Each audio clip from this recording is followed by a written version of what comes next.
J.D. Vance just split the Republican Party in half by defending what many consider war crimes in the Caribbean. When the vice president responds to war crime accusations with, "I don't give a shit what you call it," and fellow Republicans start calling him out publicly, American constitutional governance faces existential crisis. The boat attack that triggered this meltdown reveals how far military authority has gone off the rails. The constitutional breakdown accelerates when vice presidents openly advocate extrajudicial killings while dismissing legal constraints with profanity. But the Venezuela boat incident that sparked this political explosion raises fundamental questions about military authority and due process. The White House releasing this dramatic video of the U.S. blowing up a boat in the southern Caribbean. President Trump says it was carrying drugs from Venezuela and that the strike killed 11 members of the notorious gang Tren de Aragua, or TDA. We have a lot of drugs pouring into our country, coming in for a long time. And these came out of Venezuela. We took it out. Last month, the Pentagon deployed 3 guided missile destroyers to international waters near Venezuela after President Trump designated several drug cartels, as well as TDA, foreign terrorist organizations. The administration's claims lack evidence while raising serious legal questions about military strikes without congressional authorization. Vance's defense of the attack has ignited a Republican civil war that exposes deep fractures in constitutional interpretation. The explosive Morning Joe analysis reveals the full scope of this political crisis. Vice President J.D. Vance posted the following message on social media, quote, "Killing cartel members who poison our fellow citizens is the highest and best use of our military." He followed that by writing, quote, "Democrats, let's send your kids to die in Russia. Republicans, actually, let's protect our people from the scum of the earth." When another user suggested that assassinations without due process amount to war crimes, Vance wrote back, quote, "I don't give a blank what you call it." That's when Republican Senator Rand Paul jumped in, writing, "JD, I don't give a blank Vance says killing people he accuses of a crime is the highest and best use of the military. Did he ever read To Kill a Mockingbird? Did he ever wonder what might happen if the accused were immediately executed without trial or representation?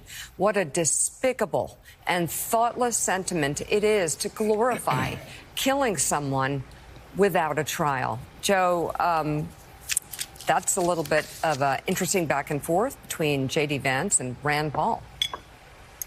Yeah, it's 2 Republicans. One Republican is celebrating blowing things out of the water, killing people without a trial. And, of course, he's also part of the same administration that swore they would only send hardened criminals to a maximum security prison in El Salvador. And yet Axios and multiple other outlets reported that the administration got that wrong time and time again. The people that they sent to El Salvador, up to 75–80% were sent with no criminal record in the United States or across the globe. So again, the shoot first, ask questions later attack. Obviously, David Ignatius, with all the mistakes this administration has made with their approach to whether it's deporting migrants or other things, it is Rand Paul obviously brings up a very important point, a chilling point, and on a much larger level, to have a vice president of the United States trying to just provoke on X, talking about, oh, they want to send your kids to Russia to die. Nobody wants to send their kids to Russia to die. That's just a lie. It's just an absolute total lie, and yet that's somehow his justification for the celebration of using the military to blow up people in a boat without any due process whatsoever. So good for Rand Paul for calling this out directly and bluntly. What many national security lawyers are asking is whether the president has any foundation in law for this attack. It appears to have been a drone or helicopter attack on a boat carrying what appear to have been drug smugglers who were associated with the Venezuelan gang Tren de Aragua. I'm sure they're, terrible people doing despicable crimes, but that's not what our military is for. We have specific procedures for enforcing laws against smuggling drugs into the United States. We are not at war with these drug cartels, as Vice President Vance suggests.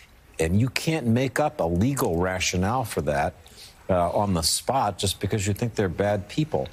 The Coast Guard is charged with this responsibility. If the president wants to begin to use lethal force against drug smugglers, he should go to Congress. He should find a way to authorize it legally.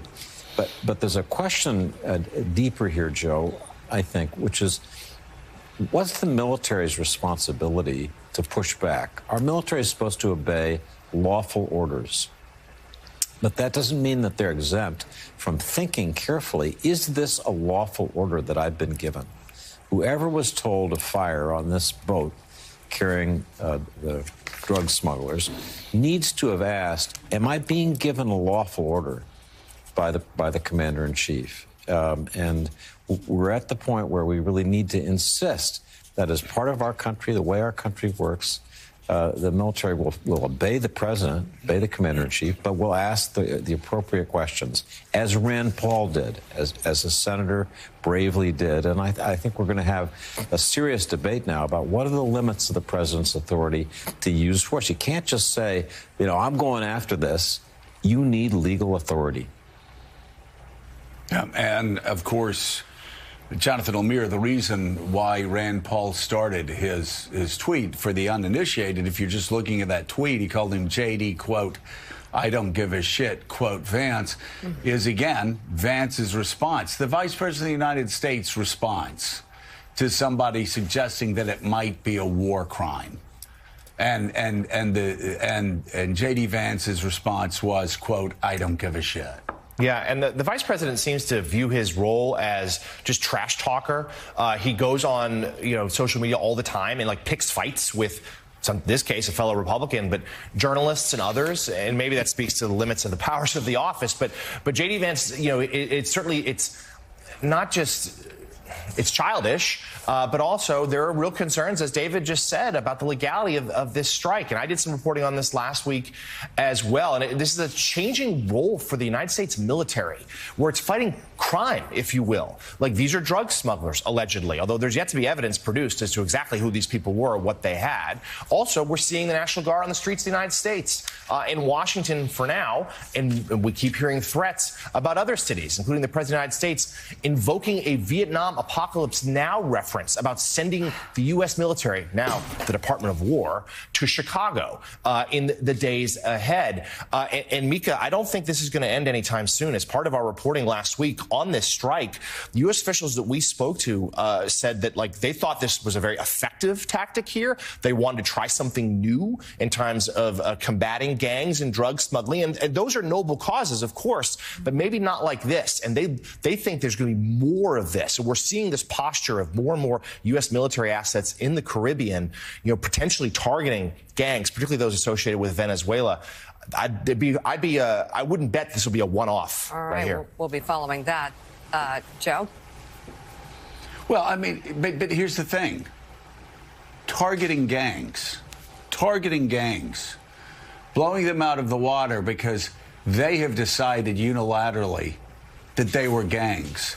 Just like they decided unilaterally who were dangerous criminals, who were dangerous members of gangs that they shoved onto transport planes and took to a maximum security prison in El Salvador, because apparently these people had committed heinous crimes on the streets of the United States and were gang members. And again, after they get down there, we find out 75, 80, some news sources say up to 90% of the people rounded up off the streets, shoved onto those transport planes, sent down to El Salvador while judges are telling them to stop.